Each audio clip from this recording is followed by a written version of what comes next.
আমাদের আসলের একটি মূল সমস্যা কর্মসংস্থান ফিরিয়ে দিতে হবে। কর্মসংস্থানের সুযোগ সৃষ্টি করতে হবে। অসংখ্য ভাই বোনেরা লেখাপড়া শেষ করে চাকরি না পেয়ে হতাশায় তারা মাদকের দিকে ধাবিত হচ্ছে। বন্ধ হয়ে অসংখ্য মেয়ের দরজা বন্ধ হয়ে আমাদের শ্রমিক ভাইরা পথে বসে পড়েছে।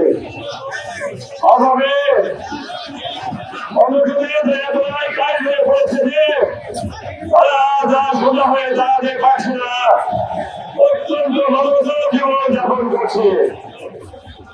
তারা বলেছে আমাকে অন্যজীবনে আপনি আমাদের প্রতিনিধি হয়ে এই 26 জুন পেজ চালু করতে হবে। জুন পেজগুলো খুলে দিতে হবে। শ্রমিক ভাইদের জন্য নতুন করে কর্মসংস্থানের সুযোগ সৃষ্টি করতে হবে। আমাদের শ্রমিক ভাইদের পাওনা পরিশোধ করতে হবে। তাদের চাকরির ব্যবস্থা করতে হবে।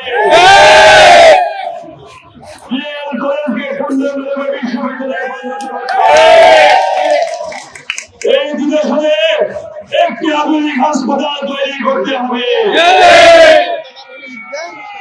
আমাদের বিল টাকা দিয়ে জলবদ্ধতা দূর করতে হবে। কৃষক ভাইদের কৃষিকাজে যাতে সহায়তা হয় সে ব্যবস্থা করতে হবে।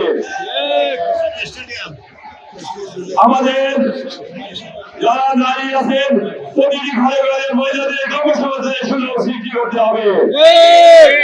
অসংখ্য মা বোনকে কর্মসংস্থানের মধ্যে এদের তাদের জীবনযাত্রা মান পাল্টে দিতে হবে। নতুন ধরনের লক্ষ্য নিয়ে আমাদেরকে নতুন ভাবে কাজ করতে হবে। আমি কথা দিয়েছি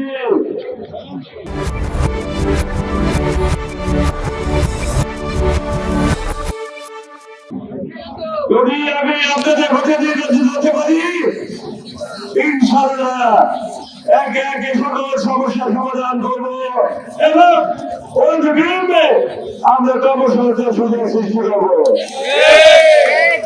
খুলনা প্রতিদিন ঘরে ঘরে কোনো বেকার থাকবে না, এটাই হবে আমার মূল লক্ষ্য। প্রতিদিন ঘরে ঘরে কর্মসংস্থানের সুযোগ সৃষ্টি না করে আমরা আমাদের অবহেলিত খুলনা ফিরে শুনতে আবার নতুন রূপে কর্মসংস্থানের বর্জন করে দেবো ইনশাআল্লাহ। এই সঙ্গে মানুষ মুক্ত পরিশ্রম থাকবে ইনশাআল্লাহ।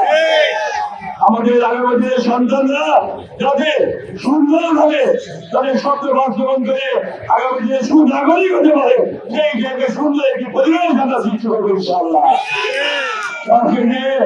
সকলের সুস্বাস্থ্য কামনা করে আমি আমার এলাকায় সকলের মঙ্গল কামনা করে এবং আগামী যে প্রথম বাংলায় করা পর্যন্ত আমাদের নির্দেশনা পায়গামান যে মনে রাখেন আগামী দিনের যে বাংলাদেশ সে বাংলায় করার লক্ষ্য নিয়ে আমরা এগিয়ে যাবো এবং বাস্তবায়ন দেবো এই আশা প্রত্যাশা রেখে আমি আমার সংক্ষিপ্ত বক্তব্য শেষ করছি।